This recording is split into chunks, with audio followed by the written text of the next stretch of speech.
Welcome to Garden Wise Adventures. My name is Malie, and today's video is part of a two-part series. I will link the video that I did first up at the top, and that's how I set up the cotta cups on my Thirsty Earth Olla system. And now we're going to show you how I set up the reservoir. Now, because maybe most of you haven't heard what a Thirsty Earth Olla system is, what I just said may be a little confusing, so let's show you what we have, and then hopefully it makes more sense to you. Now, I live in Utah, zone 6/7. These are the beds on the side of my house where I plant tomatoes. It's on the south side of the house. It gets full sun all day and is excessively hot over here. So what I wanted to do is see if the Thirsty Earth Olla system that I used last year, and I'll link another video on how it went last year, the recap on how it went last year. I wanted to see if they would work over here. Now, each of my garden beds has an automatic watering system in it. I have that turned off. Each of my beds has a little shutoff valve. You can see the shutoff valve right there, and it's in the off position.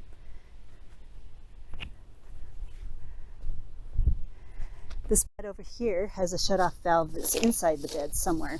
It's somewhere in here. I know it's in here. And it's also in the off position.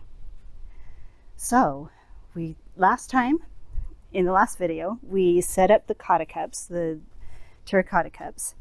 And they are buried. There's 7 in each planting bed, and they're connected by these hoses. Now, these hoses allow water to flow between each cotta cup, so you don't have to go through and unscrew or open up each terracotta pot and put water in them. Now, the terracotta pots are really interesting. Let me see if I could carefully pull one out and show you what they look like. Well, I'm not going to pull this one out. This is the old one. I actually ended up putting one of the old ones in here. Let me pull out one of the new ones. This is one of the newer ones. Let's pull back the mulch. Carefully pull it out. So this is what a cotta cup looks like. It's made out of terracotta. It has a lid on it. You bury it all the way down so it's completely underground, but you leave the top open. And you have these tubes with quick connect valves, and all of that will be explained on the previous video. And these allow the cotta cups to be filled by this right here. This is a reservoir. The water comes in from whatever source you want. You can pour water in here by hand, or you can connect it to a hose, or you can connect it to your automatic drip system. Now that is what I'm going to do today. I'm going to connect it to a drip system that goes off 4 times a week. Now, I could put it on a drip system that is constantly on, because what happens is when this fills up, this is called a float. The float will lift up and shut off the water so it never overfills, so you don't have to worry about it. If you put it on an automatic watering system, as soon as the water drops down below where the float valve is activated, then it will turn back on and refill. Now I'm going to put it on my automatic drip system, and I'll show you that in just a minute, that is on a timer, because if I end up needing to have to use my automatic drip system that's already in the bed, I want that to also be able to go off. But I'm not anticipating that I'm going to have to. So like I said, in today's video, we're going to talk about how to set up that reservoir. Now I wanted to talk about the reservoir a little bit and the height recommendations on it. So if you noticed, mine was set up on some bricks, so it was just above the soil level. It's recommended to keep it that bottom area where the tubes connect at least a foot above your bed level. But don't put it any more than 7 feet above your bed level. The taller a pedestal you put it on, the higher the PSI. So if you live in an area where it gets extra hot and you're noticing that your plants aren't getting enough water with it set at a lower level, move it up a little bit higher and see if that works. So I think mine will be just fine. I have 7 cups in each bed. I think mine will be just fine at a foot above the bed level. Now the size beds I have, the recommended number of cups is 6. But last year I found that it really helped to have 1 more cup in there. And I'm going to be putting 7 tomatoes in each bed, so I wanted each tomato to have 1 cup. So let's show you how to put it together. System that runs my garden beds. Right here we have a clock. We have a pressure regulator and filter that's attached to the hose that runs to my beds. Now I want to make sure that I connect my Olla system to the part of the drip system that is before the shutoff valve. We don't want to connect it after the shutoff valve, otherwise we'd have to have my automatic drip irrigation going off in my beds the whole time. So what I'm going to do is I'm going to poke a hole in this pipe, put in a connector, and connect that tubing. Let's see if we can get you close enough to show you how that's done. So what I have right here is a little barb. Sorry for the focusing issues. Let me see if I can get rid of this branch. There, maybe that'll focus now a little bit more. One end is sharp and pokey, and one end is round. So the sharp and pokey end is going to go into the tubing, and the round end is going to connect to the other part, is going to connect to the 1/4 inch tube. But because I'm not strong enough, I have a hole punch. You need to make sure that you punch the hole in the side of the hose that you actually want the tube to connect to. Then you take the sharp end, don't lose it,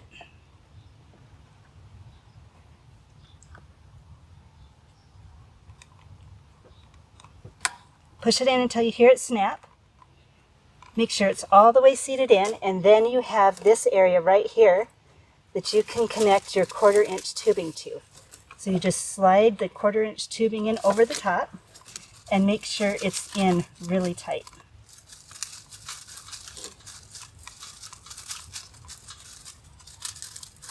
There's going to be a lot of pressure on that, so you want to make sure that this end does not get pushed out. So that is connected. Let's go to the other side and show you what I'm going to do on the other side. Now, as I said previously, you don't need to have an automatic drip system to connect it to.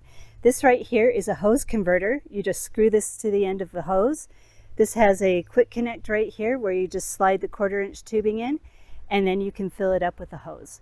Now you can leave the hose consistently on, or you can even just connect this to a hose bib and leave it on. You know, I wouldn't leave it on really high all the time, but you can leave it on, and then when the float disengages because the water level drops too low, it will just automatically fill. So you don't have to have the automatic drip system, but that's the way I'm setting mine up right now, is through my system. So let's continue on and show you the rest of it. So I have my tubing over here. What I'm going to do is tack it along the side of the house, tack it up behind the bricks so that I don't trip on it, and then we're going to connect it back here. Let me show you how you connect it. You just screw it into the back of the reservoir. Make sure it's tight enough that it's not going to leak. And then you pull this little, I don't know what you call it, I'll call it a pin. Pull it off and don't lose it. I'm going to stick it over here because it's so tiny. I will definitely lose that. You then take the end of your tubing, make sure it's nice and round and it's not cut at a bias, it's cut completely square. Stick it into the back right there. And after you've made sure it's seated really well, you stick the pin back in. Hopefully I can do this with one hand. There, it's connected. Now the hose won't pull out. So that is connected. Let's get the tubing tacked down so I don't trip over it, because I know I'll always trip over it. Now hopefully this is trip proofed, but knowing me, I'll probably find a way to trip over it.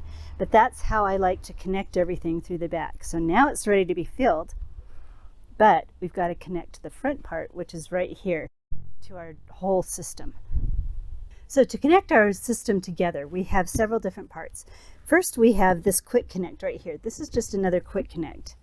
And what we're going to do is we're going to take a piece of tubing, we're going to shove it in this little quick connect. If you didn't watch the other video, a quick connect means that it won't pull out unless you deploy this little button right here. You just push it, and then you can pull the tubing back out. This is not a good position to do this, but you can pull it out once you've depressed that little piece there. So make sure it's seated in really nicely, and then we're going to cut it short. So we're going to cut it right there. Make sure it's nice and round. And then we're going to put this other quick connect so that it can feed 2 beds. This will make it so that it can feed 2 beds. So we're going to push that in there nicely. Make sure it's not.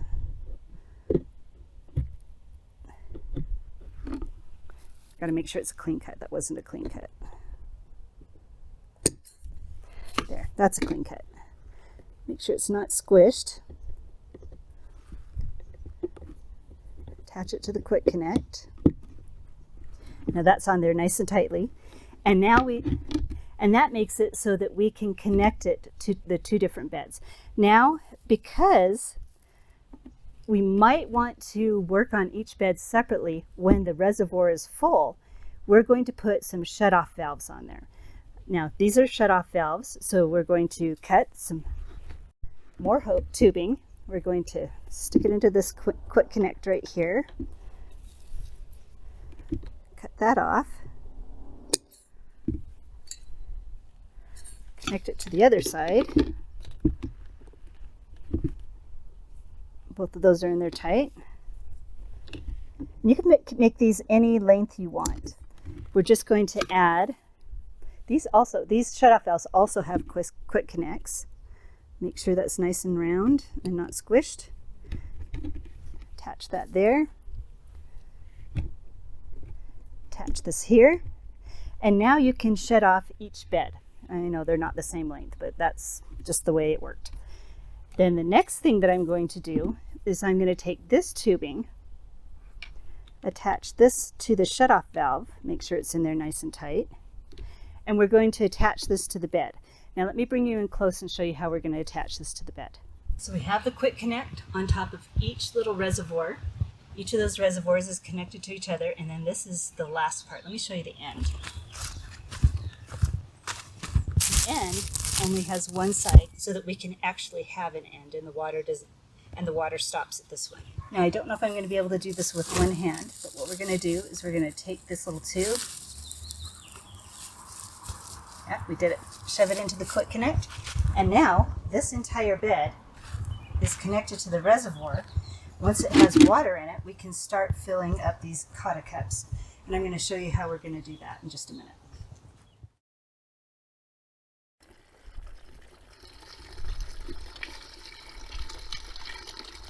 So now I have this reservoir full. Works really well. I have a 2-gallon watering can, which exactly fills this full. I don't know if you can hear it, but there's water pouring into this cotta cup. And if you notice, there's already water coming out of it. So I'm going to screw this down tight. What's going to happen is it's going to now start filling this cup. As soon as I see water, actually it's going to be this one. As soon as I see water coming out of the top of that, I'm going to screw it down, and then we'll be good to go. Now, I did turn off the water to this bed so that we can fill a little bit faster and end the video in one day. Now, it doesn't take too long. It took about 2 minutes to fill that cup up. So it's been about 10 minutes and water is pouring out of the last cup. I'm going to screw this down. So I will come back tomorrow and make sure the top of the cups are dry, and that will mean there are no leaks. So now let's show you how much water that used to fill up one bed. That's how much water it used to fill up one bed. So about half, about 1 gallon of water. So what I'm going to do is I'm going to close, well, I'll leave that side open. I'm going to open this other side. There we go. You can see the float starting to rise. And that's all the water we need to fill up the other side.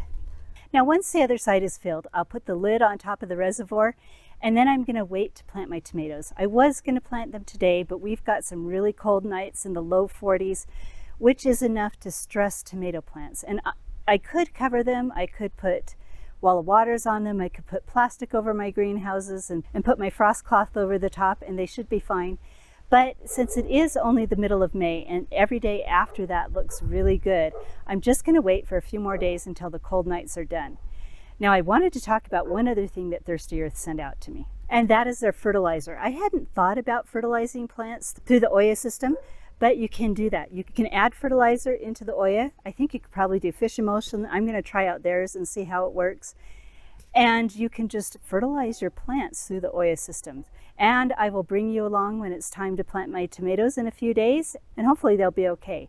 Now, I would love to hear if you've used the Thirsty Earth system and what your thoughts are on it. If you'd like to use it, I'm linking a discount coupon down below. I am affiliated with Thirsty Earth. I'll get a little bit of a cut if you decide to purchase the system.